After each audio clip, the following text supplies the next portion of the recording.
What up, Doe? Y'all know what it is. This is the NBA Nightly Show presented by Detroit Fan Report.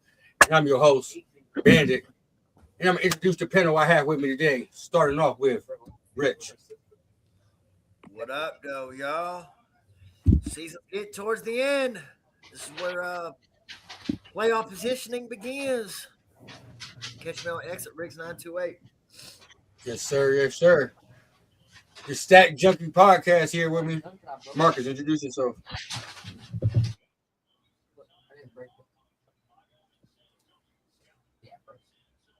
Yes, sir. How you guys feeling tonight? It's Mark. It's the Stat Guru, Marcus Robertson, the Stat. The internet might be a little bit in and out, bro. You just got a new house.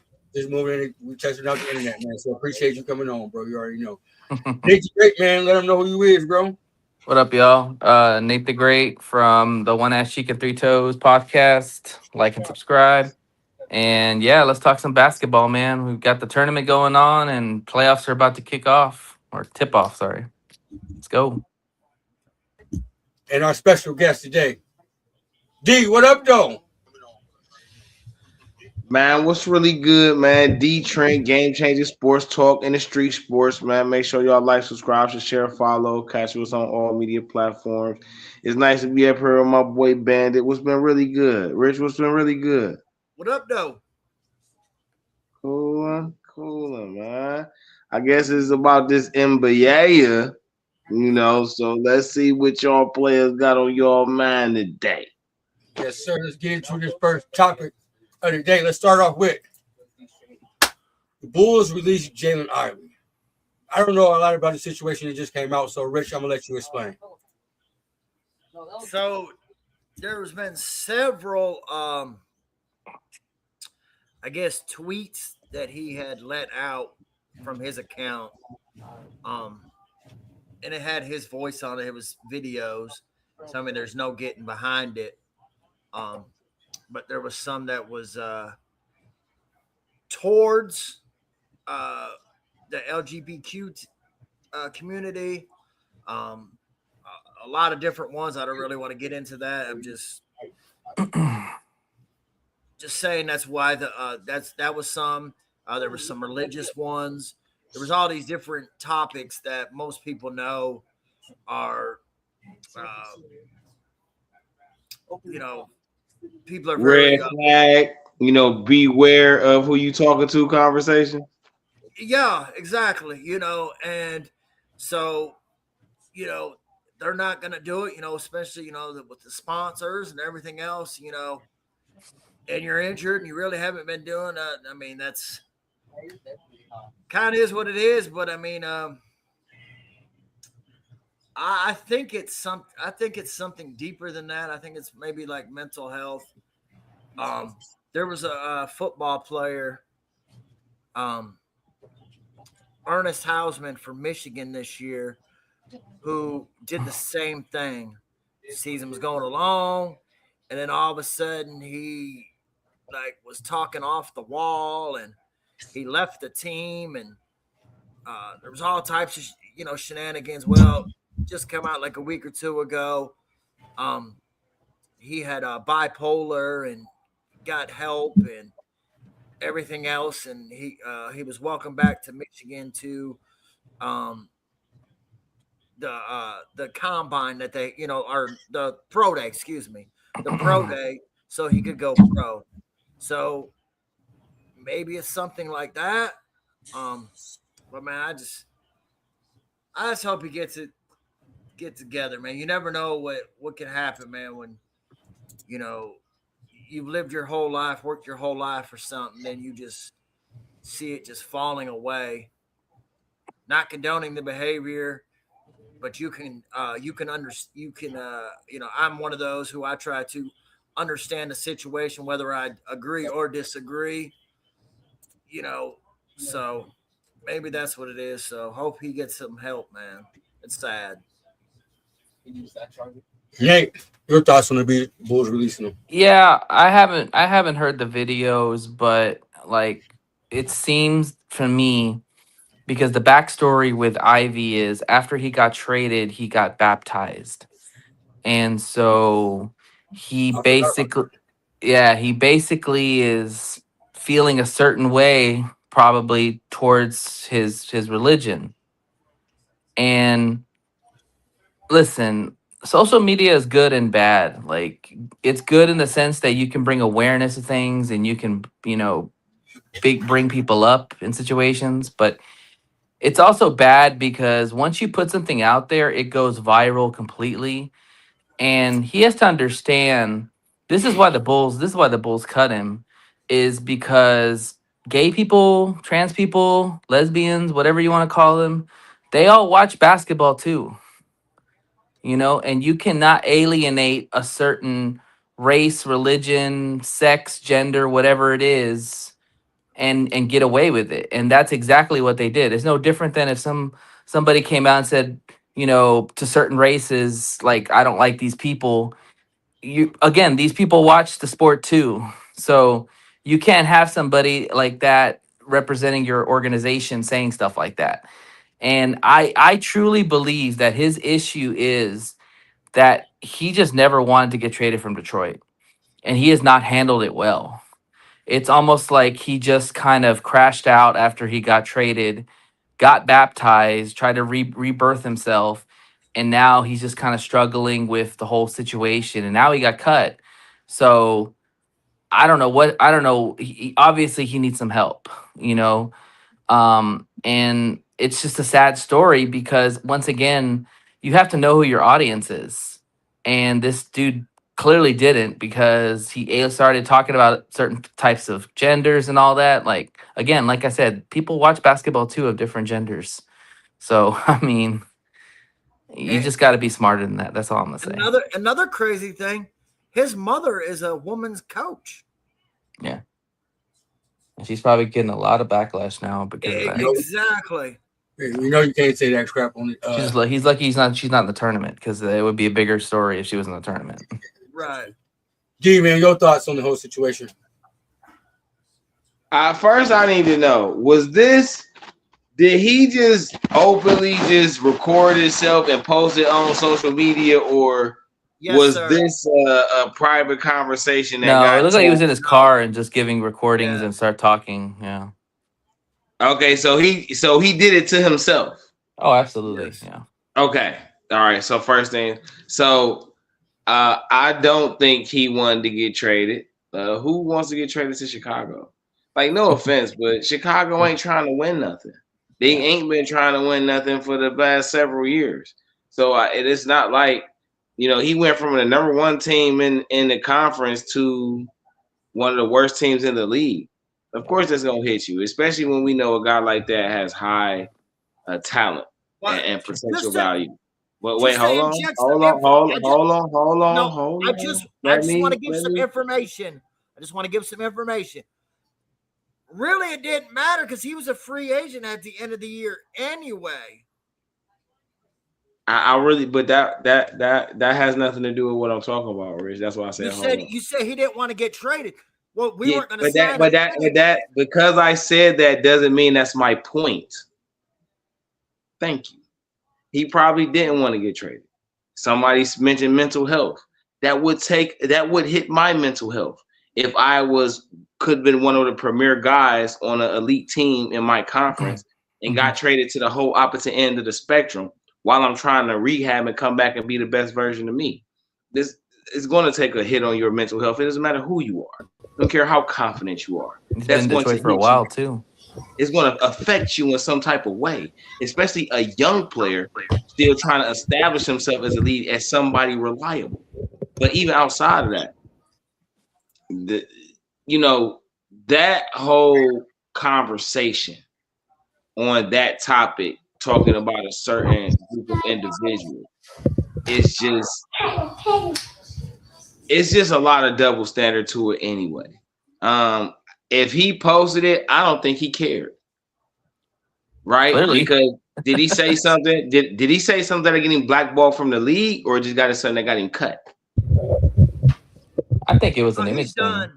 He's done, because he also mentioned he was touching on religion. He was talking he was just talking crazy. There was, like, someone had said something as nice as I pray for you. Hope you get the help you need. And his response was, sinners can't pray for me. Like, just crazy, just talking crazy. Man, and that's wild. So just imagine this. Your praise for being in a religion. He gets into a religion. This is the effect on him, and now he's having negative outcomes. It's just food for thought. Yeah. Just food for thought. It's a disturbing situation. And honestly, he's playing himself out of the league. The league is very sensitive when it comes to issues like these. And no owner is going to pick up this guy if he's saying this kind of stuff because, once again, I'll say it again, all types of religions, gender, races, they all watch basketball. And you cannot alienate a certain type of group and think you're going to get away with it. It's just not going to happen. Not in today's world. Marcus, I'm gonna let you get your thoughts. Let me head to the next topic. It's just not good for sports. It's not a good look. Like a couple people said, those things need to stay behind closed doors. Stay off of social media. Stay behind. Wait 1 second, and just stay off of everything. It's just not a good look. Not appropriate. I don't feel bad if he gets kicked off a team for it or anything. I don't care what your religion is, what you believe in. Some things just got to stay private, I guess you can say. Rich, you say you think he's done, so I'm gonna ask y'all. Do y'all see him getting another chance in the NBA? I don't, because not only this, he's coming off an injury. And even in the time that he did get on the floor, you could tell that juice was gone. That quickness, that what made him a high draft pick was gone. So you add all that together, it don't look promising. Nate, do you see him getting another chance? Somebody in the NBA picking him up? It's gonna be hard, man, because the NBA is all about the image and protecting their shield. And again, unless he really comes out and formally apologizes, maybe somebody gives him a chance. The guy has talent. He's just been dealt a bad card because the injury he had, he broke his leg. It's tougher for a basketball player because you run so much, so he's not the same player. I would bet right now, no. I think everybody's going to kind of stay away from him. His PR people or whoever he's got representing him are going to have to do a hell of a job rebranding him, because right now he's come off as a very ignorant person for some of the stuff he says. And I just don't know how you reverse that stuff. I mean, once you say that stuff and it goes viral, man, people hold you to those words. There's no taking it back. There's no exactly. Yeah. There's no coming. You can't try to cover for it. Yeah. The only way I think he recovers, Nate, in my opinion, from this situation alone, right? That's not, the injury and none of that other stuff. Yeah. Is if it were to come out that he had medication, a mental health breakdown. I mean, yes, but that's still not a good look. I mean, I think honestly, like, this is beyond basketball. Let's just get that straight. This is not a basketball discussion. I mean, I understand why we're discussing it, but this is not a basketball. It's not about basketball. This is about a gentleman who obviously was hurt by the trade and tried to rebrand himself by getting baptized. And obviously he's kind of fell off or crashed a little because he hasn't really had the success that he had in Detroit. The Bulls are terrible. He hasn't really found a role with the Bulls. And like you said, he's about to be a free agent at the end of the year, so they could just walk away from him, and who knows who picks him up. So his career is kind of in a tailspin right now. I think the guy just needs to get some help, get some guidance, and maybe come out and formally apologize. That's usually a good start. And then just see where the chips fall. Definitely got to apologize first. Yeah. How old is he? Like 23 or 24. He's still young. Yeah, like at some point he's going to play in the league. I hear what y'all saying about stuff that taints your image. But it's a whole lot of guys who did a whole lot of stuff to taint their image, and they still played. True. It didn't even matter whether they were superstar or Mm-hmm. non-superstar. Yeah. There's a lot of people who in various sports and various things who. So I ain't. Overseas will take him. They'll take him 23. overseas. It might just be a little bit hard. But go ahead. He's 23. He's 23. Okay, 23. Right? If your life and career is over at 23, that's a bigger problem in itself. Well, that does though, because Ja Morant, even though he didn't do with that, all his stuff that he did, teams don't even want to touch him. Yeah, but I think so. Memphis says because Ja Morant's a star, he's gonna give you points. He's gonna give you the production. Right. He still got some value. Ivy, on the other hand, like you guys just said, he's been struggling since he left Detroit, hasn't really found his footing, doesn't really look good right now. So it might be harder for him to get back into the league just because he's looking bad. He's looking bad on the court and off the court right now in both situations. Where in Morant, you're still going to get points. You're still going to get 20-something a game, assists, dunks, highlight plays. You feel me? It's a little different with those two. I just tend to disagree with some of these. Not the points y'all making, because the points y'all making is valid, but the conclusion I'm definitely in disagreement with. At 23, as a guy who hasn't even got a chance to really showcase how valuable he could be to a team, because Detroit wasn't that good his first couple of years as it was. They just got good this year. Or the last 2 years. I give them that, the last 2 years. They just really got good. You feel what I'm saying? So I can't say that. A guy coming off he had a leg injury. Then come on, man, like he gonna have a mental health problem. He gonna address it. It's over. Yeah. Steve, what's up, fellas? What's up, man? Do you think Ivy get another chance and another team pick him up? I think he probably has a chance. I just think now he just has to work on his mental health right now. He has to work on getting himself together, because if a team sees that, then, some of the reports that he's made, a lot of teams don't want to mess with that because they want the drama facing with that situation. Yeah. So to just get himself together, first, work his way up, because obviously he's not 100% mentally and physically. Right. And I think he has to work on that. Yeah, and I think one thing about sports is that if the talent outweighs the problems, you always have a second chance. But the thing is, with Ivy, you've seen some of the talent, but it's been sporadic, and it's not like a Ja Morant situation where you've seen him ball out. You've seen him be one of the best players, just have issues. Like, I think Ivy's, it's 50-50, and if it's 50-50, any GM's going to be like, yeah, that's going to probably be more problems than it's going to be help. What do they say? High risk, low reward. Yeah. Yeah, and I also think with him having parents that have played professionally, that put a lot of pressure on him growing up as well, because he wanted to live to that. And yeah, I'm sure his mom didn't condone any of this shit. His mom's a professional woman. She didn't condone any of this. I promise you that. Right. And to put to what you were saying, Nate, about Morant, because when he was coming in, people was comparing him to Ja Morant, that he was going to be that next Ja Morant. So it just didn't pan out to that way. But I'm rooting for the kid, and hopefully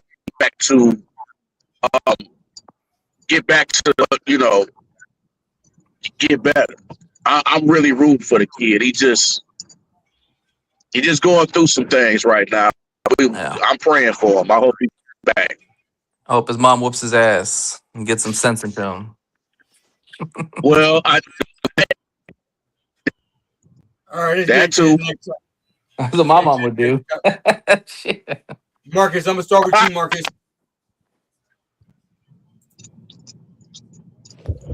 What's Marcus, up? with the Philadelphia 76ers being fully healthy, are they a real threat in the East? Yes. Completely. Now, I'm not saying a real threat as in they can go win a championship right now. I'm not saying that. But they are a real threat to take some teams deep, to beat some teams, because we can all admit that Maxi's is a great player. When Embiid's healthy, he's dominant. Paul George did look good in his, I don't know what game it was he was back, but I looked at his game last night. And he had 26, so he was looking good. Mhm. As you said that, he just had a block. You feel me? So I like Philly. I've always thought Philly is the team that if you sleep on them, they're going to beat you in the series. If you Mhm. come in and overestimate them when they're fully healthy, they're going to beat you. Mhm. You have to come fully prepared to play Philly because they hit you from different areas. Yep. Agree. Nate, Yeah, hell yeah, they're a threat, man. I mean, y'all remember I've come on this show multiple times and said that the biggest threat to the Knicks, in my opinion, is more of the Sixers because of Embiid inside. He's just a beast if healthy. And then you've got Maxi, who they have nobody can cover Maxi. You got Edgecombe, Paul George. Like another scary thing is Embiid is fully healthy and he's got rest. Like that's scary. Like this dude is about to walk into the walk into the playoffs fully healthy and rested. That's scary for the league. Like this guy when he's on, he's on. And I think the Sixers could be a sneaky team to upset somebody in the top for sure. D. So Philly, where I am from. Well, I'm not from Philly, but I just thought about the song and when y'all was talking about I'm not gonna lie, man. As somebody was saying, a healthy Embiid, like a fully healthy Embiid, is MVP worthy, right? Yes. Tyrese Maxey is scared Mhm. of no one. He will put numbers up on whoever is in front of him. And we don't know George is like Harden, right? We don't know if we gonna get something in the playoffs. But Philly got Oubre over there. They got a couple guys up, Quinn Grimes. They got a good roster, They man. got some, They're just healthy they finally. got some little dogs over there to go with their three. So I do think, a fully healthy Philly team is a problem for anybody in the playoffs. It doesn't matter who you are, because if you're a team without a legitimate big, Embiid eats, Mm-hmm. and if you got to use your team to Even double with the big, he still Embiid, eats, man. you know what I'm Shit. saying? But Yeah. I'm just saying, if you don't got a big though, Oh like yeah, I'm for thinking sure. about Yeah. Boston, right? Boston don't got a big. They fire, right? Boston get Jalen back. They done traded for Vucevic, Pritchard, and White. You know what I'm saying? But if Embiid start going crazy,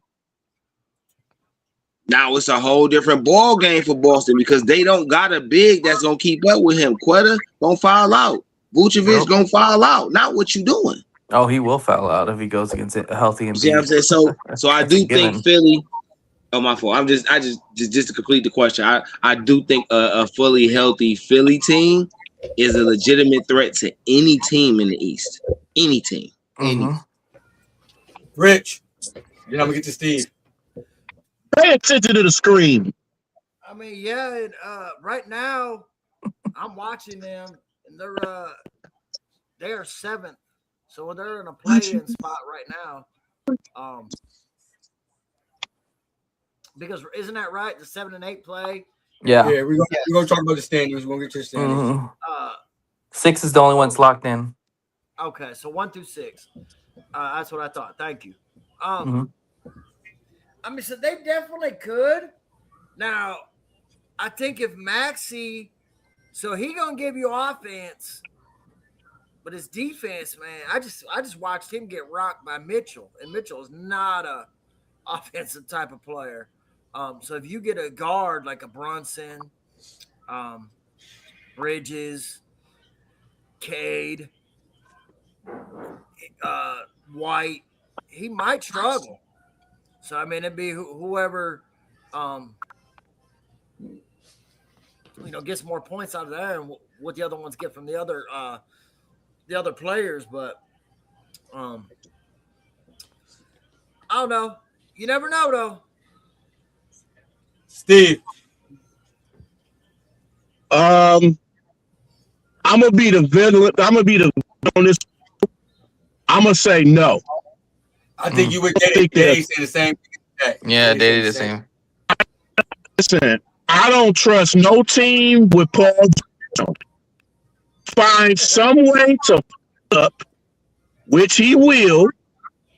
This team, Are you saying that because he didn't sign your jersey? no. Paul George can ball, bro. He hasn't been healthy, man. Hey, but I am gonna say this: fuck Jason Tatum. Oh, here we go. That should be a soundbite every fucking show. Yeah, because they can't stay healthy. Yeah. And Embiid is gonna find some way to get hurt again. Paul George is gonna get hurt once again, and I think Rich mentioned this too. I don't trust their defense. I just don't. I just don't trust their defense, and I don't think they have enough bench scoring to stop with teams in it. Yeah. I mean, Grimes can score. You got really a consistent scorer coming off. I will also say this too. Like, all the top teams in the East need to be on alert because whether it's the Sixers, they brought up the Heat, of course, it's Hornets.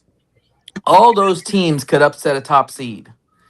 Like, there is no joke that these teams are not your bottom feeders in the playoffs. Like, these guys, like my Knicks got their ass whooped by the Hornets a couple of days ago. Like, these teams can play, bro. So those top East teams better have their A game, man, because these guys aren't going to be an easy out. I'll tell you that right now. I can already tell you there's going to be an upset. Somebody's going to get upset. I hope it's Don't not go me. in thinking it's an easy sweep. But here's the thing, though. The is a different beast. You guys that are different in the playoffs than the regular. Yeah. No, I agree. And Knicks is probably on. They waiting on the playoffs because that's when they going. Oh, they're ready for the playoffs, bro. They've already turned off the regular season. Steve, you got your headphones? Because you like cutting in and out, brother. So I ain't get headphones. I'm just in the car. Okay, yeah. I'm bad. He's the Dark about Knight. No, just turn your. If you got it paying through your car phone, just turn your car volume down some a little bit. Yeah. Or your phone volume. Okay. I know they did. They ain't shit. Like, fuck, man. They're a legit team. Like, I'm telling you, man, those bottom feeders are gonna upset somebody up top, dude. Because everybody in the top East, we can all say we all have problems. Nobody's unscathed. Everybody's got some kind of problem, and it's a serious problem. And those other See, teams. I don't know about serious. See, I agree. Everybody got a problem, but I don't know about serious. Yeah, it's all about momentum. So we'll see. Definitely about momentum. Let's get to this next topic, Trey. I'm gonna start with you. Definitely about momentum. And the Cavs' big three lead them to the finals this year. You popped your screen on for this one, huh? You look at the big cheese on your face. Because I heard Cavs, them red flag words. I heard Cavs, and I was like, ooh, light up, ooh. All right, so the Cavs have a core four. All they did was exchange Garland for Harden. Some would say, you gave up Garland and a pick. Some would say, you got Harden for Garland. It just depends on what side you're on. their core four is a little more complete with Harden than it is with Garland. Why is that? I felt like one thing the Cavs suffered from was half-court offense, which is something you need in the playoffs. That's something James Harden gives you. Mm-hmm. He is a guy who can play half-court and dominate a game. Great. So you already got defense. So if you saying, well, Harden don't give you no more defense than Garland do, I will beg to differ. Garland is a mismatch whenever he is in the paint against whoever. On top of that, his perimeter defense isn't the greatest, though he can play the passing lanes really well and be a pest on help defense. Harden is 6'5", 220. You're not just backing him down. He actually has better post defense than he does perimeter defense. Because he'll get you some blocks. He'll knock the ball away when you think you're about to score. Like, he has that little knack. So He's a sneaky stealer. Yeah, sneaky stealer. I like that. Sneaky thief, definitely. I think the Cavs have enough talent to make it to the finals. But it depends on what they get from their bigs. Because I feel like if Evan Mobley, if it clicks for him during this run, yeah, it's like way over with for the East. It's over with. If Evan Mobley figure it out offensively during this run, because now you're talking about what Harden can do, right? We see what an elite Harden can do, right? Whether we see it in the playoffs or not, you know, if you get an elite Harden in a game, it's a problem. And in the playoffs, he could probably win you a game or two, right? We know Mitchell can get you a game or two for sure, because he's done it in multiple playoffs. So you only need 4. You only need 4. But I understand that. And you only need 4. But when you add the possibility of what those bigs can do if they're being dominant, knowing that if Evan Mobley and Jared Allen play to their full potential every night, they both could give you 20 and 10. That is a problem for every team in the league. Then you add the fact that they backcourt got better. Dennis Schroeder isn't the best backcourt guy, but he is a guy who's going to come in the game, give you toughness, nastiness. You're not going to bully him, which is something that the Cavs were in question for, their toughness. And you get a Keon Allens. He going to play D. He going to play D through steals. He going to play on the block. He going to run the floor. He going to play above the rim. He going to stretch the floor. You know what Sam Merrill going to do. So all I'm saying, you got Jalen Tyson. You see what he doing. You had Thomas Bryant and Matt Strus came back. So I feel like their bench can compete with anybody's bench. But it's just about, can you get, you know, your bigs, your star, and your newly acquired guard to play good all at the same time. That, to me, that's the biggest question. If you can get that, absolutely they can go to the finals. And I appreciate it. I didn't mean to be long-winded, but I think they can get to the finals if that's in the playoffs. We all came to eat, brother Marcus. Hey man, I like the points you were making there, because I feel like the Cavs don't get the respect they deserve. And I want to also say, I think we're going to see a different playoff James Harden than what we've seen, the past 2-3 years. Just with the whole different setup between having Mitchell, Mobley, and Jared Allen stepped up big this year, especially during Black History Month. He was given amazing points and stuff. So I think you got to be worried about the Cavs, because I'm gonna say it again. I think you're getting a different James Harden with him not having to be the main option, and he's definitely a better passer than Garland. He's a better player than Garland by hands, by a long shot. And we've said it multiple times. He makes the bigs better. Yeah. So that's why we've seen Jared Allen start playing better. You're going to see Mobley play better. I think the Cavs are another team you got to worry about. Rich. Yeah, I'm going to respectfully disagree with Marcus on this one. Harden has not showed nothing in the playoffs his whole career, and he's played with better players than Mitchell, Allen, and Mobley. I mean, Kawhi, does anybody know who Kawhi is? I think he's a better player than all them. Embiid. I mean, he's played with all these guys, Yeah, but they were never healthy when they were there either. Kawhi's been hurt for the past 5 years, and so is Embiid. But go on, I didn't want to interrupt you. Go on. And when he comes to the playoffs, he's struggling. He's gonna have to show me different. I think you're gonna get it. And Allen's one of the. If I was a Cavs fan, I'd be frustrated with him because some games he looks really good. It's almost like the same thing with New York, right? Mitchell Robinson. Some games he looks really good, and other games it looked like he lost out there. Like, in He's been on more than he's been off. But go ahead. who? Mitchell Robinson. He's not asked to do a lot, man. Just rebound the ball and play defense. He does that very good. But I don't know. They can. I just have to. You're gonna have to show me. Nah, everything you said, I can respect that. That I can respect. They gotta show. I'm on the fence. They gotta show me. I can respect that. Definitely. Yeah, it's a wait and see approach for sure. Steve. Man,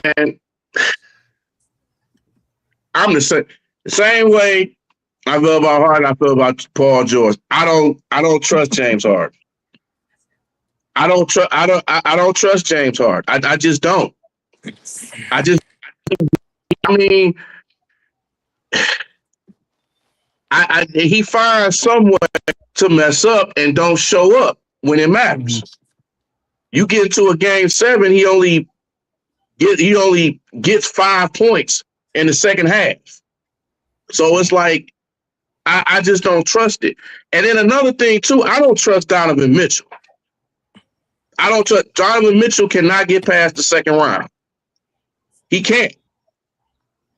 They had a season ago when they was number 1 and they got put out by Indiana. So it's like, yeah, but he didn't have a lot of help behind him either. Let's be fair. Right. But injuries. Indiana went to the finals, so I can't even ride with you on that because Indiana went to the finals and had not Tyrese Halliburton got hurt, we could be having that was a pretty damn good team, and they beat our Knicks. They beat my Knicks team too. So yeah, like I feel you, but I feel like when you say that, you kind of underplaying how good that Indiana team played. And that was a great comeback by Halliburton too against Mitchell. That's nothing Mitchell did wrong. That's just hell of a. But I'm not with Indiana. Cleveland just didn't have the toughness, and that's another thing. Cleveland they didn't have the players, man. There's no doubt about that for sure. Hold on, they got a better roster now. Let him finish. Go ahead, Steve. The toughness in them, like even remember when they was playing the Knicks, Mitchell Robinson was bullying both Mobley and Allen. Like Mitchell Robinson's the beast inside, bro. Shit, he does that with everybody. Go ahead. You bullying 2 big men, that's a problem. Yeah. That's a problem. He's no slouch. That's what Jared Allen and Evan Mobley, they have a toughness problem. When you get physical with them, they start balling up. It's fair. They and they can't take that. But I don't. How they ball up again? How they ball up again? They ball. You're like Ice Train.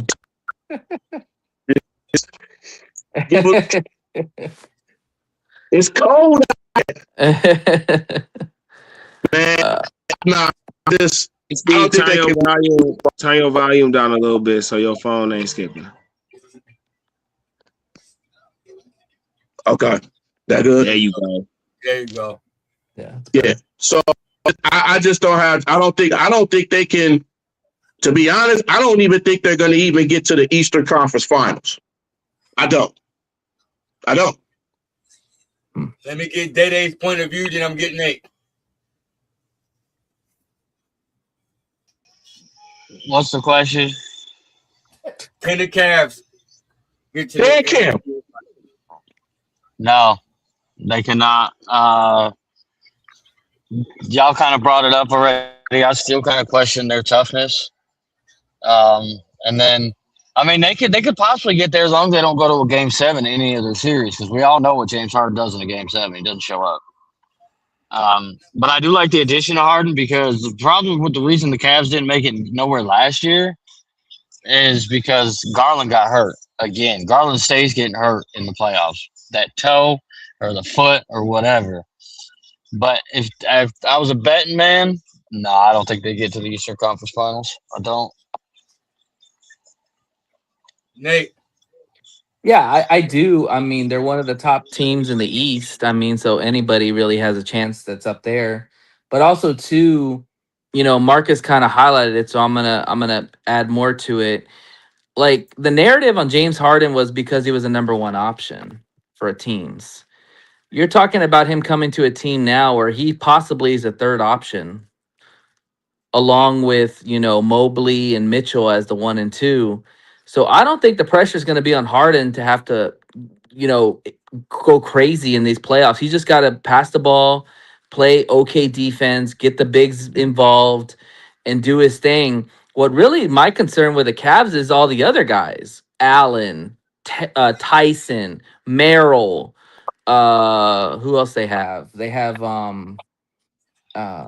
Yeah, Leon Strauss. Ellis, Thomas, Dennis Bryant, Schroeder, Max Ray, Struz. Schroeder, yeah. I want to know Right. what all those other dudes are going to bring to the table. I'm not worried about Mitchell, Harden, and Mobley. Those dudes are carrying this team right now this season. I want to know what these other guys are going to bring to the table because we know when the playoffs start, you really see how good these young players have never played are. Are they gonna come to the forefront and ball out? Or are they gonna shrivel up and go away? So I'm more worried about the other guys.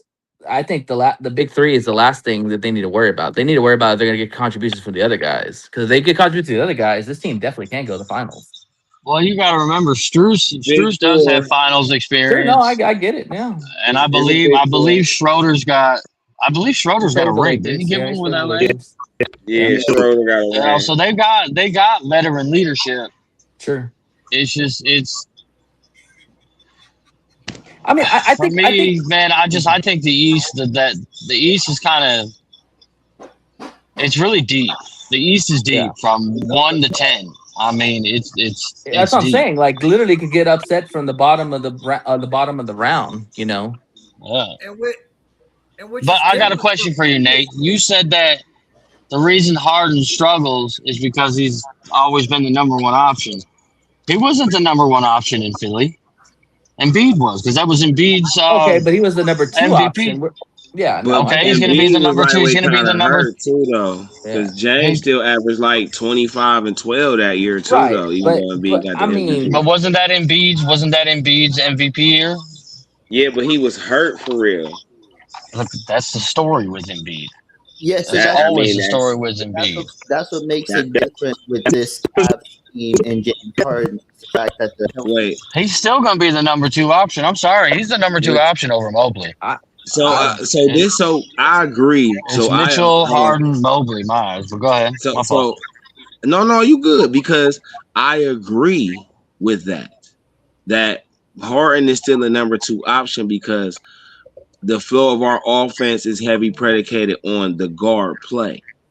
So in this dynamic that they have, Mitchell is the scorer and Harden is the setup man.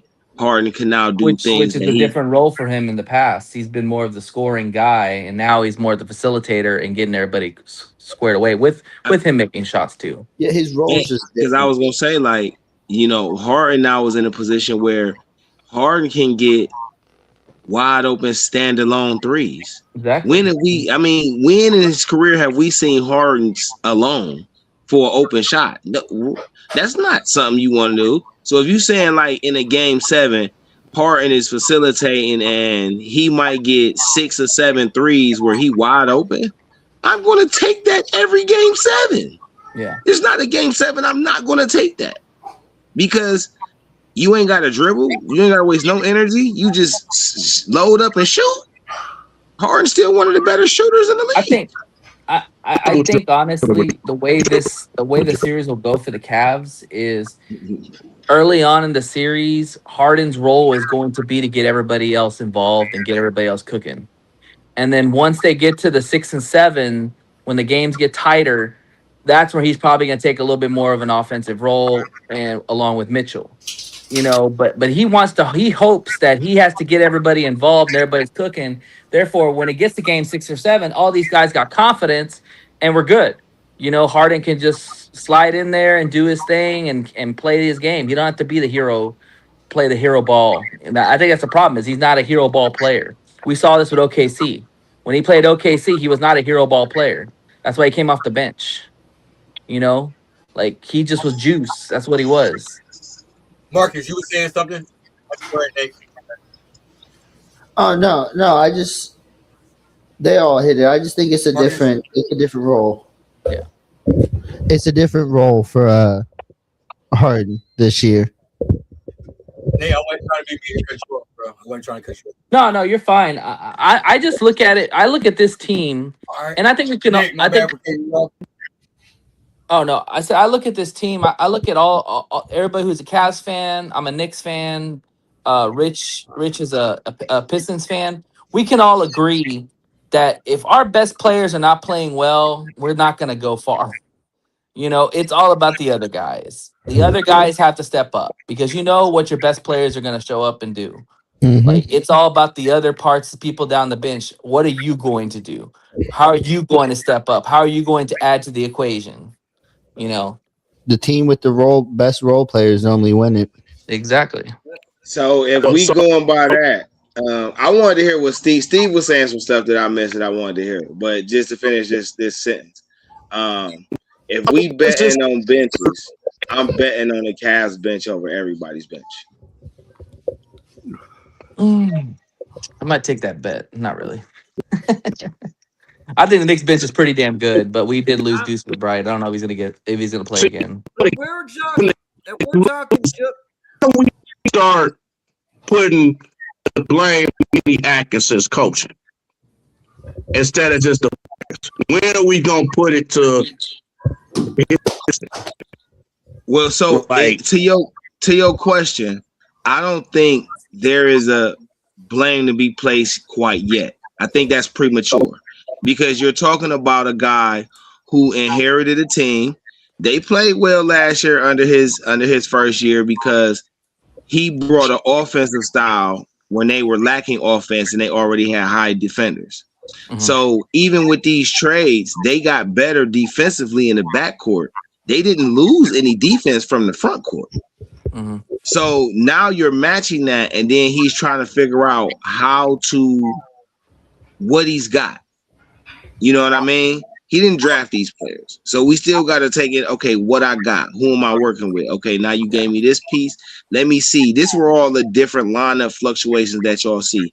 Now, to your point, though, to the point that the underlying point you was making, I don't like when he start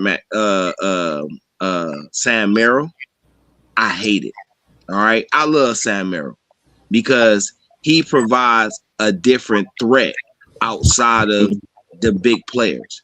A guy that you got to chase around that gravitates to defense because you know for a fact if he open, it's a good chance that's going in. That's great for them. But him starting, nah. I think for me, I think they would do well by starting Donovan at the point and move Harden to the 2 and starting Strus at the 3. Because now you can just let Donovan play freely. And when he gives up the ball and have to give it to Harden, now you get one into a mode where you got a complete offensive runner. You rather have Tyson starting at 3 because of his size? No, because in the playoffs, it's about being able to interchange guys. And what's deep about the Cavs bench is if you need to bring in let's just say point guard wise, right? If you need to bring in another aggressive offensive point guard, you bring in Dennis Schroeder. That's not a bad option. But if you need to bring in a more defensive guy, then you can bring in Craig Porter Jr. And Craig Porter Jr. plays very well on both sides of the ball. He ain't gonna give you one good thing. He gonna play perimeter D. He gonna chase down Doom. It's the same thing at the 2. If you want a shooter, you bring in Merrill. But if you want more defense, I haven't watched the Cavs since Well, Strus came back. Is Strus starting over Tyson? Right, no, Strus still on minutes restriction. Okay, still on minutes restriction injury. So my thing is that if Tyson's still starting, I don't see them changing that lineup going to the playoffs. That's just me. I think you stay with what you have because you want the chemistry and you want the camaraderie that you've built up so far. I think Struess actually coming off the bench is actually better because when you go to that second unit, Struess will have free reign to shoot whatever he wants. You know what I'm saying? Yeah, but in the playoffs, you're talking about a Go ahead, Rich. shortened bench. Oh, go ahead, Rich. He'll be one of the 8 guys. No, go ahead, Rich. Damn, Rich, you right up in the camera. What? I Sheesh. wasn't signed up. Back away from the camera. Answer this question. No, No, he I does- think you no, said he- something and you stopped. So I wanted to give you a chance to speak to that. What? I hear you. No, because Trey said something about the Cavs having the best bench, and he started to say something. Oh, I mean, My bad. shit. I would I'm trying to cut nobody argue off. Go ahead, D man. is. Rich, finish that thought. Rich, finish your thought. Let Finish Rich your go. thought. I'm Let Rich go. confused now. You're Okay. confusing me. I think I'm lagging. My bad. I mean, with all the injuries the Pistons have had, and especially like Cade, I ain't even that close, Bree, while you talking. You are. So, anyways, damn, you fucking me up, Breed. No, I think with all the injuries they've had, and with Cade being out, like, I think it's, in a way, it's kind of a blessing in disguise because you've had to find other players. I mean, shit, tonight versus the Thunder, Harris is out, Robinson's out, Duran's out, Stu's out, and Cade is out. I mean, Cade's been out, but so is Stu. And other guys have had to play. I think that helps. You know, Paul Reed has come in and played big minutes. Jenkins has played big minutes. Has got crucial shots when he needed. Asar, his defense has been unbelievable. Ron Holland has given you solid minutes off the bench when he's had to. Javonte Green, and he's a vet. So I don't know. The only complaint I would have with the Pistons defense or bench would be sometimes they're inconsistent, but like they have a pretty good bench in my opinion. They have, now to piggyback off that, Rich, they have a good bench, but none of those guys are shooters. None of those Right. guys can go off the dribble and really get you a bucket. Where the Pistons struggle to me is when that second unit comes in. They need a Because there's just facilitator. not enough scoring. And now with Cade being out, Jenkins has to be your number 1 point, and they don't really have a primary ball handler for that second unit now that Cade's out. And now that you mentioned it, I forgot, Dave. Herder's actually been balling here lately. Yeah, that's all. They need a legit backup point guard. Well, they have one. When Cade's healthy, Yeah, Jenkins has proved himself to be a NBA backup point guard. I think Jenkins is more of a scorer than he's a facilitator, but that's just me. Nah, I've seen him do both. Nah. I've seen him do both. Yeah, because he can get you a double-double quick. Yeah. He's better than Sasser. I'd rather have Jenkins on the floor than Sasser. Well, he's supposed to be a guy who can score, not a guy. Sasser's not an NBA player to me. I'm sorry, he's not an NBA Well, player. they got Jaden Hardy too. I've been saying that for like 2 years that Sasser's not an NBA player. I don't believe in Sasser. But I do like coming off the bench. I do like Holland.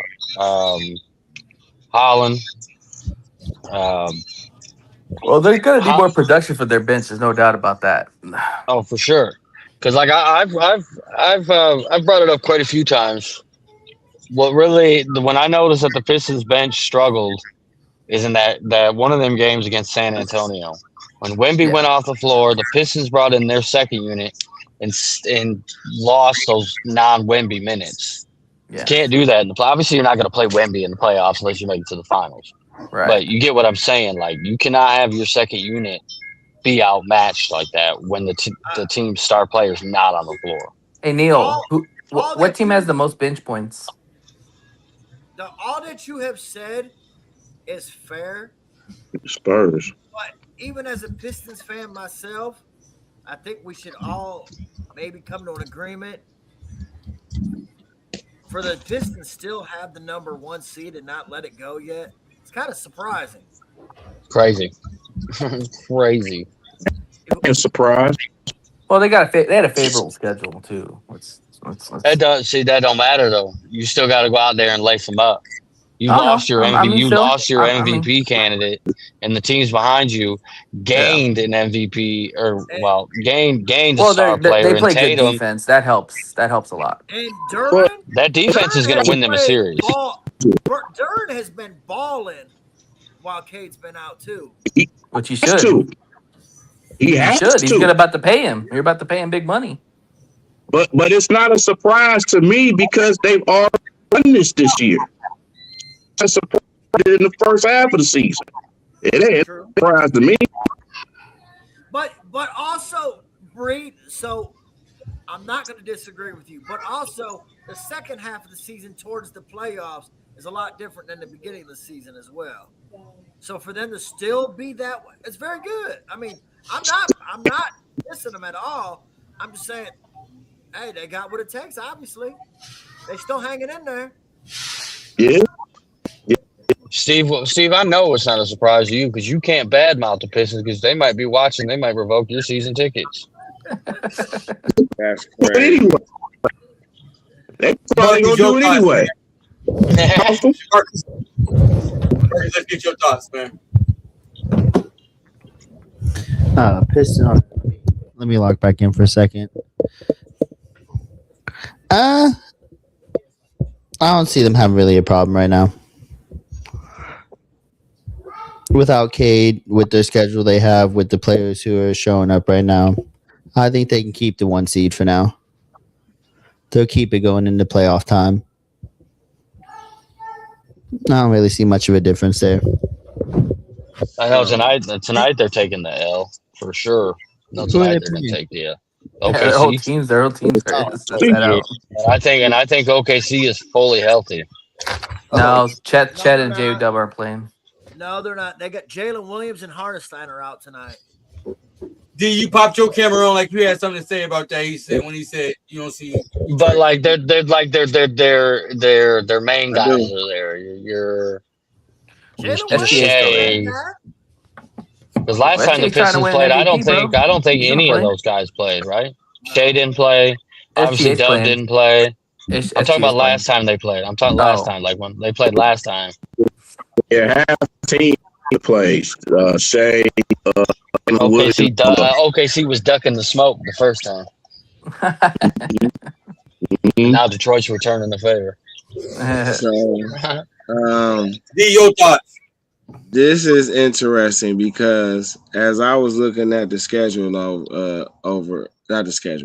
the standings earlier, and I'm like, okay, we down to about eight games left in the season, and Detroit has a 4-game lead over Boston. Boston, now granted, the top 7 teams in the East are all plus 500 in their last 10 games. So that would suggest that, yeah, things could probably stay the way they are. But my knock on Detroit is JB. I don't dislike JB. I like JB. My problem with JB is he doesn't know how to use his bench. This was his problem in Cleveland. He didn't know how to utilize his bench. He's not a guy who's going to coach you up offensive plays, winning plays. Now, he's going to teach you how to play together, solid foundation, move the ball, all the core things that make a great team a team. But winning basketball, that's a different type of coaching. That's a different type of, and I just don't think he got that. On top of that, I don't think the Pistons are going to keep the 1 seed going into the playoffs because it's 8 games left. I could actually see Boston more or less winning out. I ain't saying they will. I'm just saying I could see that. Hey, I called. Boston's playing some damn good ball, man. I I hate You know saying what I'm that, but they're saying? playing some damn good ball. As they're And down 10 to the Hawks right now. Hey, Hawks and aren't right bad now, either. you I know what I'm like that. saying? No, for sure. Like, hey, and I just think, the Hawk man. Well, I hope we get to talk about the other teams because them bottom playing teams, Whew. it's something to be said about them. That's what I But said. I just don't think. I think without Cade, Detroit. I don't think Detroit has a guy who could take it over in the clutch. I agree with that. And 100%. because of that, I think a lot of, and I said, and to add on to that, I think a lot of teams smell blood in the water. So it was a thing about the Cavs if they should try to stay at 4 or go to 3. But I think the Cavs should try to win as many games as possible because I do think Detroit gonna slip. And if it's Cavs 2-3 going into Detroit in the second round, I like that matchup. Damn. Be a good matchup. All right. Brother Marcus, I'm going to start with you on this topic. Next topic.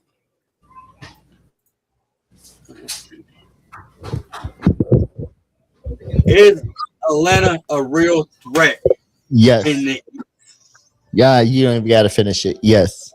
Yes, Atlanta's a real threat. They are a surprising team to me, but they're just clicking on all cylinders right now. What they took just are they still in the play-ins or did they finally get out? They're out. They're 6. Are they not? No, they're 6. I thought Toronto was 5.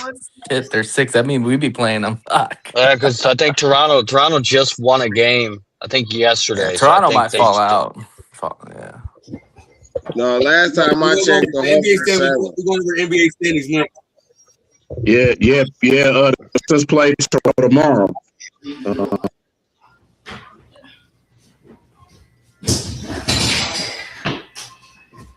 All right. Nate, All right. Yeah, I mean, elaborate. I mean, 2 reasons why the Hawks are legit. First off, they got more wings than Wingstop. Yes. Like they can attack you in so many ways with Nikhil Alexander, Kaminga, Ricochet, shit, Jalen Johnson. I mean, they can attack you in so many ways. And also, too, Jalen Johnson is a star, dude. Like this guy, I'm gonna go out and say it. When this guy gets to the playoffs, people are gonna know who Jalen Johnson is if you don't already know who he is. Oh, This for guy sure. is a perennial star/superstar coming into the fray. Rich, Yeah, I agree with Nate. Jalen Johnson he's a walking triple double. He is definitely. I was talking to Day yesterday about this. Atlanta chose to go with the conversation me and Day were having was Philadelphia should get rid of Embiid like Atlanta did with Trae Young. So Philadelphia can, give that team to Maxey, like Atlanta gave their team to Jalen Johnson. I also said, and I think Day will agree with this. I'm a Pistons fan, but he knows. I thought Atlanta. I said Atlanta be dangerous next year. What they did at the trade deadline, I liked it because I thought it was going to be for next year. Shit, they said hold my beer. We gonna compete this year. Mm-hmm. So yes, most definitely. I think they in their center, Okwonwu, he's pretty decent. Kaminga hasn't even been getting that many minutes. Walker showed why everybody why a lot of teams, including the Pistons, were interested in him at free agency. Dyson Daniels, he is a menace on defense. I mean, he will lock you up. He will cause turnovers. Great barrier thief.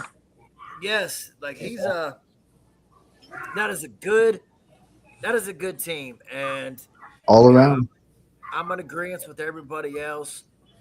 These 6, 7, 8, maybe the playing 9 to 10, whoever whoever ends up being in that 7-8 spot, 6-7-8 spot, they definitely can pull out an upset. Absolutely. And I don't even really it would essentially would be an upset, but I don't think nobody would really be shocked either. If it did happen. Like the East, for so many years, got the ribbon that, we're suck. We don't have the depth, of teams like the West and all that. Shit. This year, the East, we're at least 10, 11 teams deep easily. So, I mean, it's going to be an exciting playoffs, and absolutely, Atlanta can they can pop an upset for sure. Steve, I ain't gonna say 11, but I understand what you're talking about. But I think they're 10 or 11. I said 10 or 11 teams. Right. I hear you talking. But Flavor. yeah. But yeah, they're a threat. Matchup wise, they're a big threat. They can stay healthy. My Dyson Daniels, man, that's my guy right there. But they're big. I mean, Ricochet, just a walking triple. Guys coming off the bench, and I think they can score. It's they defense. Can they defense in the playoffs? That's the that's going to be the big thing for them. At times they could be a good. At times they're like, where's the defense at? That's what kind of the thing with it. They can score with anybody, but can they defense? That's the thing. That's kind of surprising. Yeah. That's kind of surprising thing with Snyder is he's supposed to be a defensive guy, and they have struggled defensively. And it's like, dude, this is your calling card. Like they brought you in to play defense, to coach defense. Like, why are these teams defending better? Yeah, but they can be a big threat, and I honestly I think they. And I'm not flack for this, but I think they're a bigger threat than Charlotte. I think they are. Chill out. Well, the Hawks are ahead of Charlotte right now. Mm-hmm.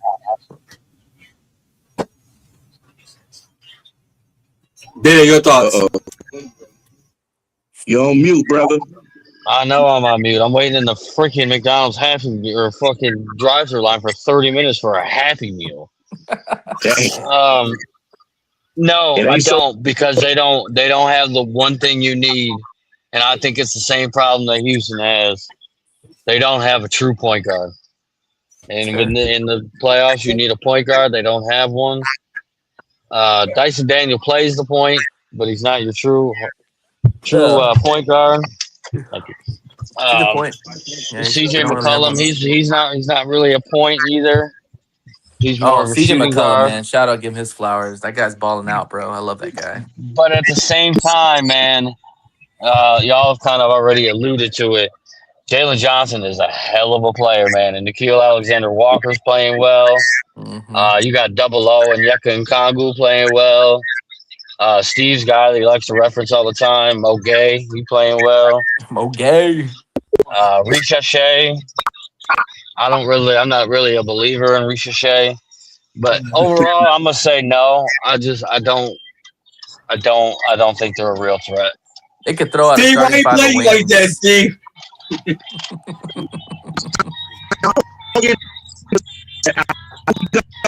Damn, Steve, you cutting up worse than. I tell you what, like the one player, and I'm glad you said it, Dede, because I totally forgot he was playing. CJ McCollum, man, that's my boy. That guy has got a smooth stroke, and I tell you what, man, when you get in the playoffs, that guy's a bucket. He is a bucket. All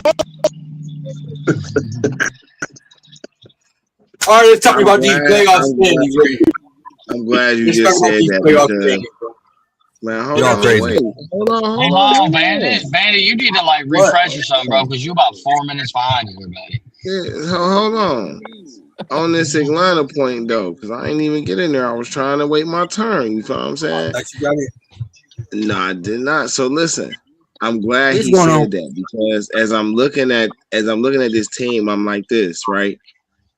They are arguably the most dangerous team in the playoffs because nobody knows what they're going to get for them.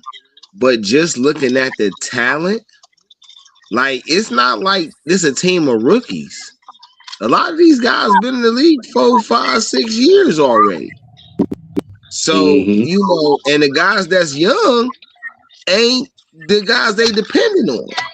Right. You know what I'm saying? So, and that CJ McCullough point is the whole key right there. Love that guy. McCullough get to come in on this team and be a bucket. And we all know at CJ peak, he an all NBA player. Period, point blank. So now he get to play the vet guy on this young team. And listen, I've been hip to Jalen. I wanted the Cavs to try to get Jalen and put him with Mobley. I was trying to That'd pull been nice. that up. Man, listen. But Jalen is, bro, I think he is going to become what we thought Lamar Odom should have been. And I ain't saying Lamar Odom didn't end up doing his thing, but we all know as people who know Lamar was a dog. I'm talking about he had it all at 16. You know what I'm saying? And That's a good Jalen, comp. I man, actually like that comp. Yeah. you know what I'm saying? Like his game is and what I like about Jalen game is not only can he play facilitator, but he could play it from the post playmaker or from the ball handler.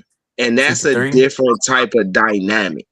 Yep. You know what I'm saying? He can put his back to the basket and get you a couple. He can face you up in the mid range and get a couple buckets and still play make for the whole team. Man, listen, Kuminga, that's another one. Kuminga, if Kuminga catch fire, He's got the talent, man. Gotta put it together. Kuminga's been so inconsistent since he's gotten here to Atlanta. Inconsistent. I mean, you talking about a guy who's just now getting a chance to play his game after playing a controlled way. Yep. So just give him time. You know what I'm saying? Just give him time. Like it's like Novocaine. Give it time. It always works. I love that part. I love that line. Hell yeah. Shout out to the Titans. The reason why Atlanta Collins is because of the growth of Jalen Johnson. Yep. That's that John Collins was because of Jalen Johnson. So that's why they moved Trey too. I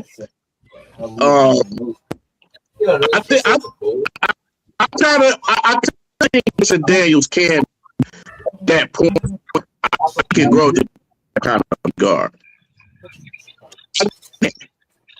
Steve, I hear about every other word you're saying. Yeah. You're going in and out, bro. Yeah, you're cutting it out way much. No, it's just your volume, most likely. You got that dial-up going there, bro. All right. All right, I'm gonna get to your last topic. Yes. My bad. I wasn't trying to cut you off, D. I guess my internet was had to click off real quick. All right, let's get to the playoff standings. I just had them up. Let me put them back up real quick. Man, let's just talk about the Hornets. That's all we need to talk about. This man, I knew it was coming. Yo, Rich, you be quiet over there. I knew it was coming. All right, the playoff standings right now. We have Pistons with the number 1 seed, the Celtics with the 2nd seed, the Knicks with the 3rd, Cavs 4th, Raptors 5th, Hawks 6th. I think that's locked in as the 6th position. The 7th seed at the Sixers, 8th Magic, 9th is the Heat, 10th is the Hornets. Day. How you feel about the playoff picture? And who you seeing moving up and who you seeing moving out? Well, if you look at that 5 through 10, I think they're only separated by a game and a half. So there's going to be a lot. There could possibly be a lot of movement within them 5 seeds right there. Oh, definitely. It's But 3 teams, but it's what? 3. 3 teams.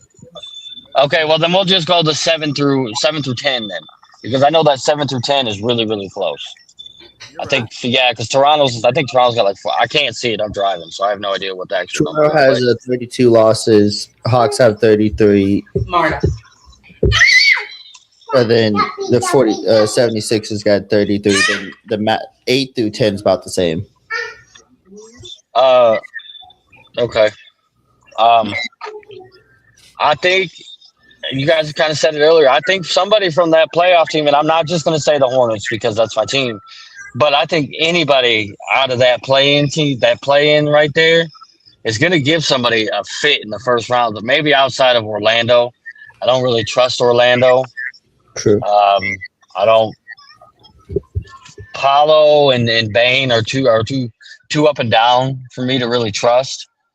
But the way it sits right now, that's not the way it's going to be after these next 7 games. There's going to be a lot of jockeying right there, and somebody from that play-in team, they may win a series. I don't know, but they're definitely going to give somebody some fits for sure. Rich, If you want me to be, I can channel my inner Rich right here and be a homer real quick, and it's going to be the Hornets. It's going to give somebody a fit. Even though they've lost 2 straight right now, they lost to Philly and Boston back-to-back games. go ahead, Rich. Who you see moving up and who you see moving out? So, like, I thought the Magic were going to be good at the beginning of the year with Bane, Banchero, Orlando Magic. Wagner. Orlando Magic.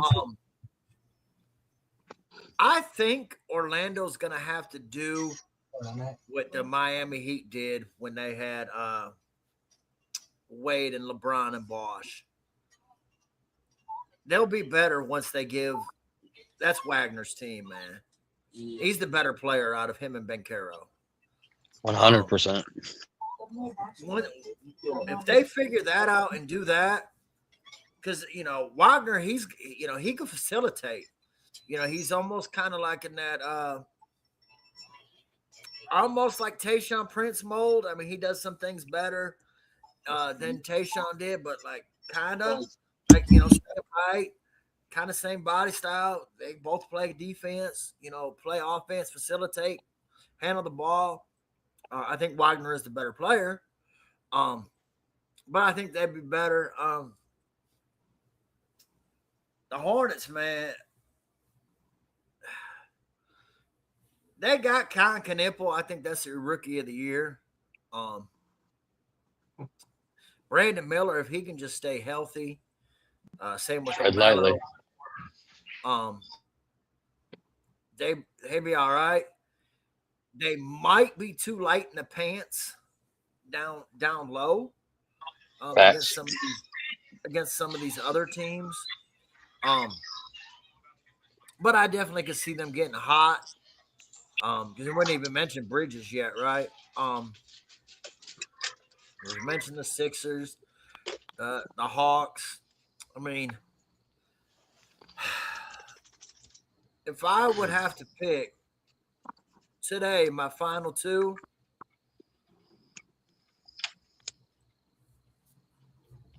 and I say final 2 as number 7 and 8,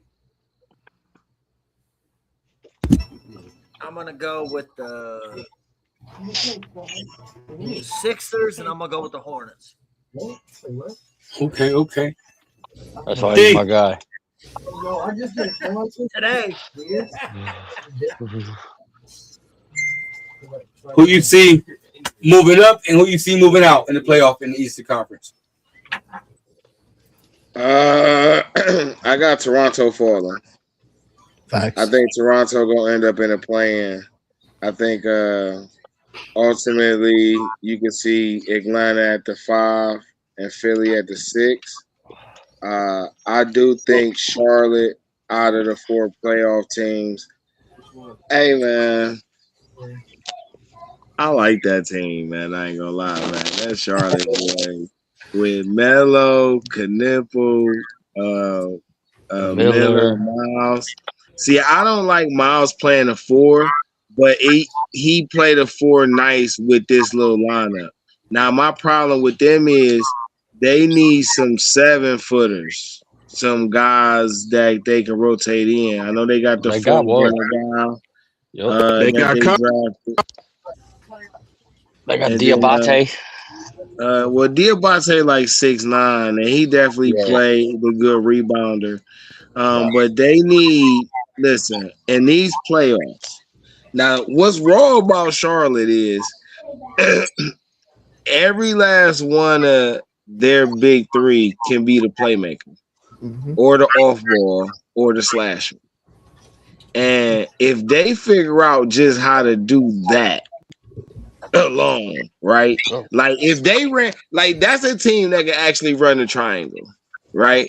If they ran a triangle and just let they big man play off ball, it'll get crazy because those three guys, and then you bring Kobe White off the bench, man. Like I like Kobe.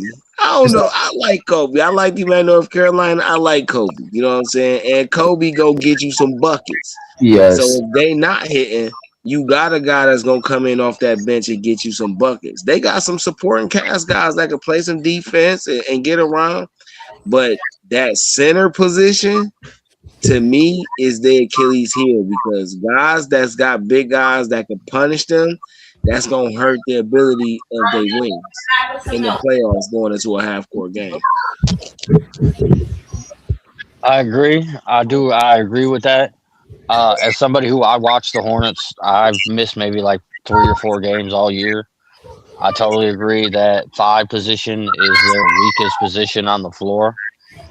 No matter if you got Diabate on the floor or if you got Kalkbrenner on the floor, it's just like Rich said, they're too light in the pants.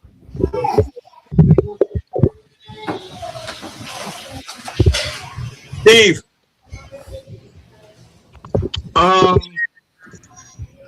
Yeah, Toronto eventually. I really do. I think they just go playing spot. I think everybody gonna move up. Oh, it's kind of still working. If they can stay healthy, really don't know what if they can. Them guys can stay healthy. So about the Sixers and Orlando, man. I just do not trust Orlando. I just don't. I think they're gonna have some way that they're gonna falter. With the Hornets, with the Hornets, they better hope they don't play Atlanta. Every time they run Atlanta in a play-in, they lose, and they lose. But they've beaten Atlanta 3 times this year, 2 times this year, back-to-back games. What are we talking about This year, in the pass of the play-in, they've been getting their ass spanked, like literally. Like, we all know the season don't matter when it comes. You right? So we go, but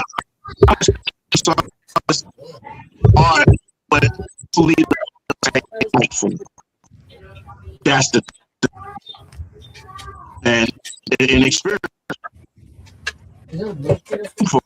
I'll do it. All right, in the West.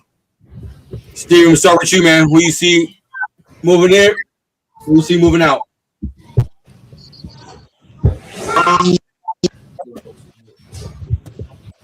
I mean, I can see. Oh man, you could probably see the Nuggets kind of moving up. Possibly on the Warriors, depending on how they do.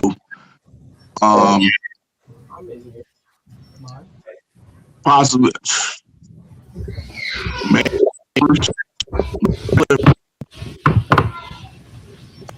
or the Suns. I could put the Suns.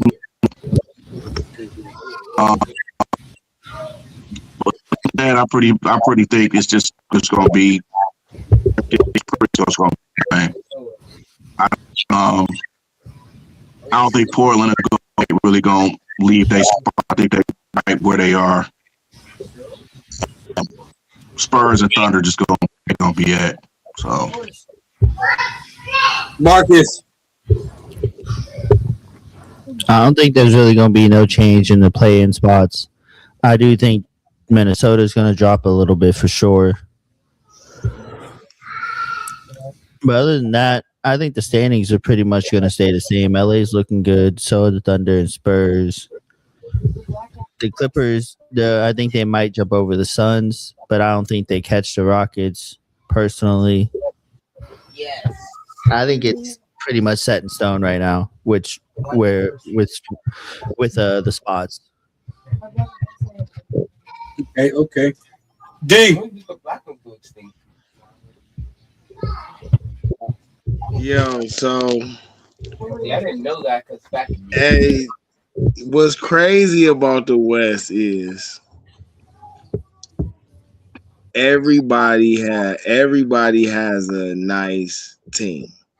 Mm-hmm. Like everybody, especially like these top six, like every last one of them has enough talent to compete. I'm in full agreement that I don't think it's gonna be no change. Maybe Denver tops LA, maybe, right? Yeah, Maybe Houston takes the 5 over Minnesota, right? Maybe. The Clippers starting that trade, man, because Garland and Kawhi look like a nice little duo. That looked like a better fit. You know what I'm saying? So, and the Clippers still got pieces. Like, it's not like they don't got nothing. Like, they got some pieces. I don't believe in Phoenix just because they got to give Booker some real help, man. Like, God damn, bruh. Excuse my French, but dang, bruh. Like, why y'all doing Book like that? Bruh, like, this is wild to me. What's wrong with Dylan Brooks? Dylan Brooks playing all-star level Man, before he stop got hurt. playing with my. Hey, man, don't play with my basketball intelligence like I that. give him credit for being good. What are you talking about? Dylan Brooks has been playing. He should have been an all-star this year. I'll give him He credit. all-star this year. I mean, you need to go look at his numbers. Dylan, I don't need to look at nothing.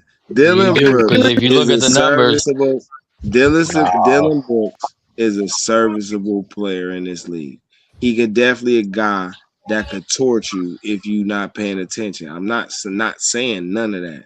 What we talking about is playoff teams and their ability to make noise going into the playoffs.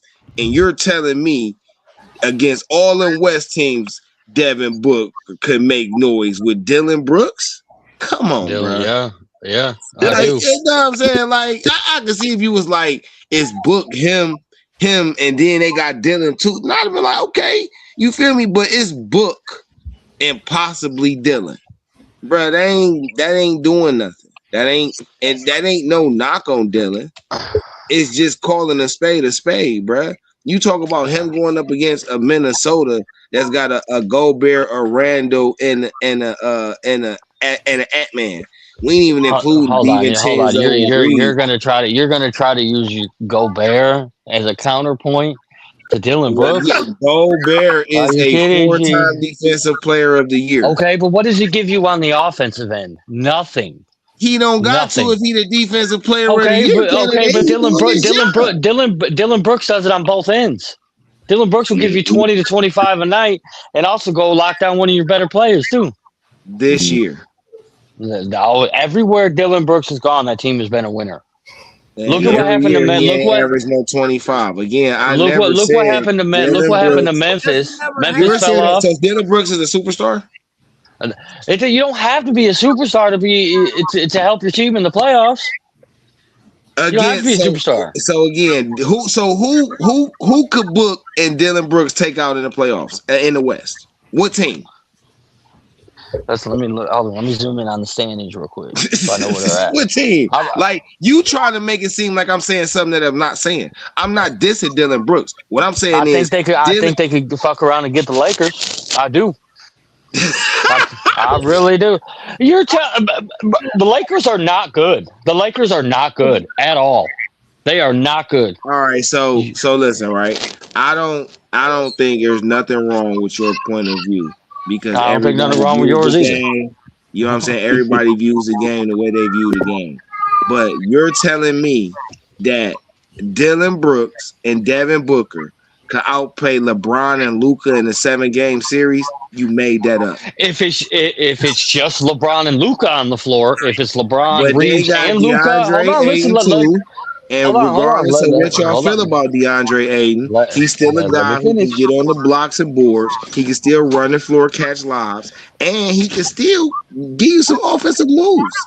They But still you got play an those. Austin Reeves. They still got Okay, an Austin Reeves. hold They on. still Now, got a let me- Jared Vanderbilt that's gonna play some defense. Like it's not like they don't have Vanderbilt ain't played in a very nothing. long time. What It's I'm not saying, like no, the but Lakers don't you have play nothing. when the Lakers play Reeves, Luka, and LeBron at the same time, they're not a good team because all three of those guys are cones on defense now. LeBron at 41 years old, he is not the same defensive player as he was 5 years ago. Reeves can't guard anybody, and we all know what Luka does on defense.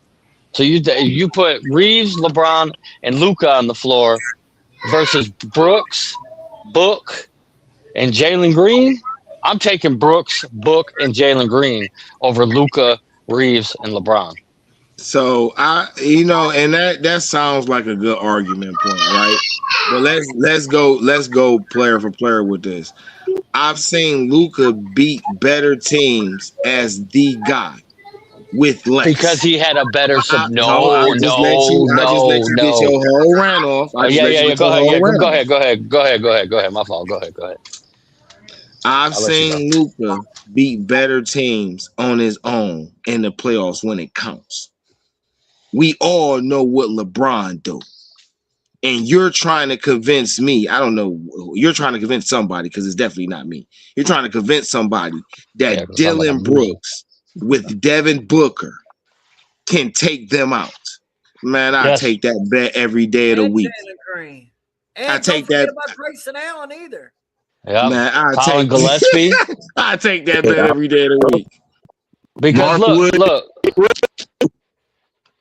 Mark Williams can score too. They can get doubles too. I'm saying DeAndre Ayton can get doubles too. So I ain't really worried. You don't know if you're gonna get DeAndre Ayton. We talking about potential, right? If we talk about potential, we talking about everybody playing their best ball. Because this is what we talking about, right? This basically we talking about when we want a playoff match, right? I mean, as fans, when we talk about a playoff match, we would like to see everybody play at their best potential, right? So if we're talking about LA's team playing their best ball and Phoenix playing their best ball, Phoenix gets swept. No. Nah. No. The Lakers don't have enough scoring to keep up with Phoenix. Name me the Lakers bench. Name me the Lakers bench. That somebody go off that bench who's going to get you a bucket. Bronny James. Oh wait. So wait, Okay. no, Rich, go to bed. I'm gonna get the fuck out, Rich. LeBron James. Don't Connect could get you some buckets. Don't Connect, don't play. Don't Connect, don't play. But go ahead. I'll let you get your shit off. Go ahead. I'll let you finish. You just asked the question of who could get them buckets off the bench. That was the question. That's all I'm asking. Okay, and you bring up Don't Connect who doesn't play. So Don't Connect don't play in the playoffs. How so in these playoffs, right? In this series, right? How often, like we all know, because we've seen it this year, right? It's better to stagger Luka, LeBron, and Reeves, right? Sure. And when you do that, they still have enough role players on that team to allow them to do what they do. So if you're telling me Luka's going to have a quarter, Reeves going to have a quarter, LeBron's going to have a quarter, and then whoever is hot going to end the game, I still don't see how Phoenix wins. Okay, but you see, you're just looking at just from the offensive end. I'm not because I know no, because players you who keep play talking about defense. who's Jackson Hayes gonna play some okay, defense. you put Book on Vanderbilt gonna play Luca. some defense. Vanderbilt's not even healthy. Vanderbilt's not healthy. He's not playing. I'm just saying they got guys on there who gonna play. Let me go look at that. Let me go pull the rest of their roster up because I ain't even. I'm just definitely. Phoenix. I am taking. Damn, we straight up just took over this show. Go ahead, y'all got it. Y'all got it. Impressive. All right. Okay. So you're was telling me, interesting. okay, now I am not going to doubt what Luca can do on offense. To me, Luca's the best pure scorer in the NBA right now. He takes some dumbass shots and all that, but he is the best scorer in the NBA right now. Okay. So he going to give you 30 to 35 a night. Okay. LeBron's going to easily drop you anywhere from 15 to 20. Reeves is going to give you anywhere probably from 15 to 25. Okay. But then you flip it on the other side. Who's guarding Book? Reeves ain't guarding Book. Luka's not guarding Book. LeBron's not guarding Book. But let's not forget, Book can play defense. What did Book do for the Olympic team? He sacrificed his offense so he could be a defensive player. Book can play defense. Okay. Who's guarding Brooks? Brooks? Maybe a Marcus Smart on Dylan Brooks. I might give you that one. Marcus Smart. But Marcus Smart's only going to give you 3 to 4 points a game right there. We're talking about the other players outside of the big players, right? This is virtually the discussion, right? So the big three of Luka, Bron, and Reeves has a supporting cast of DeAndre Ayton, Rue Hachimura, Marcus Smart, Luke Kennard, Jackson Hayes, Jared Vanderbilt, Jake LaRavia, Maxi Kleber. Kleber's I didn't know Kleber was on that team. Damn. You know what I'm saying? So I'm just saying, like, and then we talking about that against. Because I just went and looked up. So let me go look up. Let me look at Phoenix roster, right? Phoenix. I can name you Phoenix. I'm a fan of Jalen Green, but you talking about this? You talk about this team of Devin Booker, Dylan Brooks, Jalen Green, Grayson Allen, Colin Gillespie, Mark Williams, Royce O'Neal, Goodwin. Was it Iguodaro? I don't know how to say his name. Highsmith. They gonna beat the Lakers in a 7-game series all day. It's not gonna be a sweep. I ain't saying they're just gonna go in there and run LA out of town. But they in a 7-game series, I think Phoenix wins that all day. They got the defensive players to do it. Royce O'Neal can guard LeBron. You can put Dylan Brooks on Luka. You can put Book on Reeves. Yeah, man. You think Luka and LeBron are guardable in the playoffs? Yes. You got to remember LeBron. Look, LeBron is still a fantastic player, but he's 41 years old. Go ahead, Rich. I wouldn't say fantastic, but okay. No, I'm just playing. I'm just playing. Go to bed. To play defense, I don't necessarily got to shut you down. But if Luka's got to take 30 shots to get 35 points, I win that matchup defensively. Yep. Now, if he gets 30 points on 15 to 20 shots, oh, hell, I got my ass whooped. Yep. See, now I'm with D on this one, though. I'm going to say it goes to 7, but I give it to the Lakers in 7. But I say it does go to 7 if it does happen. The Suns do have talent. I don't trust the Suns to come up clutch in a 7-game series. Anyway, I didn't get to answer this question. I think people was forgetting. Nobody did. Lakers nobody did. Nobody got to answer the question. Next took over. Oh, my bad. No, that's all I wanted to say. And that was good though. Go ahead. That was great. Go ahead, Rich.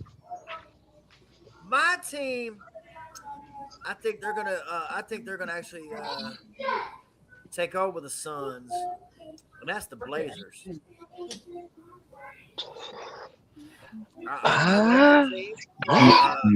Avila, has proved that he can be a number one option on the team. They got Scoot Henderson. They got Shaden Sharp.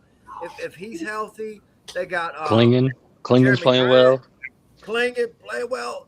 Damn, Robert Williams, if he could ever freaking stay healthy, he's a hell of a a defensive threat down low. And shout out to Tiago Splitter, man, who took over when Chauncey Yes. got Yes. suspended, man. Put all He the has cards done on a the very table. good job, and he does not Yeah, dog. keep that his was my job kid right with there. Portland. It's all right. He has definitely earned himself a head coaching job in the NBA. Oh, for sure. For sure. Now, my only thing with the Trailblazers is they're all inexperienced when it comes to playoffs. Playoffs is the That's different. not true. That's not true. Some of them are, but those main players, have they done anything useful in a big playoff game? Yeah, Drew Holiday's a two-time champion for the Milwaukee Bucks and Boston I Celtics. think Drew Holiday's towards the end of his career, so I don't. To me, Still a he's like beast. Harris 2 years ago with Detroit. I didn't like him. I still don't like him. He is a beast. I will give Drew Holiday his credit. He is a two-time champion, and he was an amazing defensive player. Don't get me wrong. Drew Holiday, yes. But I don't like Portland against the Suns because I think that was one of the teams that were brought up. That I think Rich said. I technically didn't even answer the question either. I don't I just like got to it. arguing about the Lakers. I like the Suns over the Trailblazers all day. What do y'all think? You think the Spurs pass the Thunder? They're only 2 games back. They're only 2 games back. I think that's going to be the deciding factor in the West, and I can't wait to see them. I hope they get to play 7 games because it's going 7 because it's the top. I think San Antonio is going to get that 1 seed from OKC. I do. I think it's definitely possible. It's definitely possible. San Antonio is playing great ball, and all the players are stepping up for them.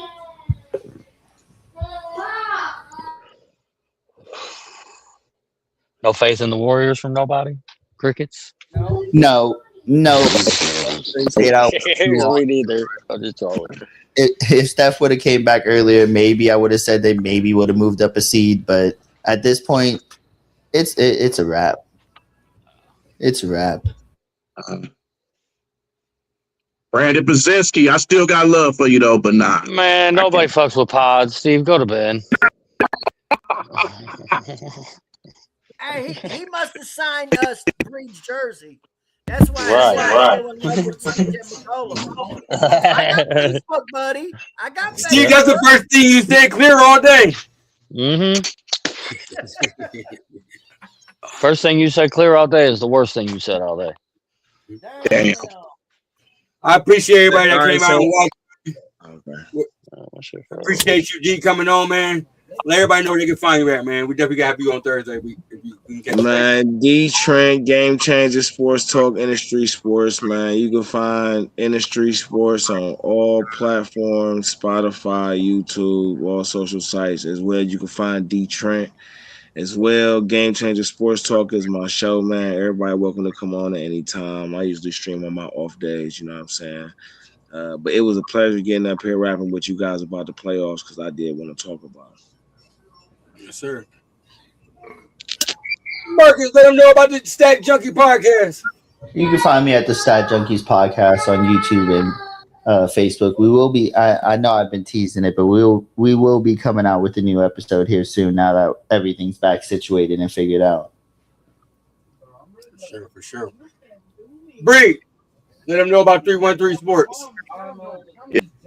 New Breed 313 Sports, also 313 the New Breed, both all platforms. Check me out on all of them, man. Rich, let them know about the baseball show tomorrow and where they can find you at. Yeah, we'll be on the Central Crown talking about the Tigers. They're playing their 4th game of the night. Our 4th game of the season, tonight against the Arizona Diamondbacks. Justin Verlander is making his first appearance in 9 years, I believe. Damn, it's been a long time. And he's still Fuck, around. I'm old. Anyway, so that will for sure be talked about tomorrow, along with the Rook. And if you know Tigers baseball, you know who the Rook is. McGonagall. So please join us tomorrow to talk about the Central Crown, 8 Eastern, 7 Central. My brother from another mother whose parents don't know each other. Let them know they can find me. Well, you can find me right here, man. I'm finally showing my face. You can find me right here, man, at Detroit Fan Report. Usually just chopping it up about basketball. No, I ain't turn my camera off. The fuck? Turn camera off. Fuck you. You find me right here just chopping it up about basketball. You catch me on later on in the season once the Lions kick off, chatting it up about the Lions, man. But yeah, just make sure you like and subscribe to our channel if you want to hear me cutting up about basketball a little more. Who was I cut? Was that you, D? Was that you who I was chopping it up with about the Lakers and the Suns, man? That was good. That was good. That was good talk back and forth. Hey, Oh yeah, for sure. Yeah, that was me. That's what's up. I definitely enjoyed it. hey, Day, aka B-Rad. Wow. Look here, Cheddar Bob. Let's chill out now.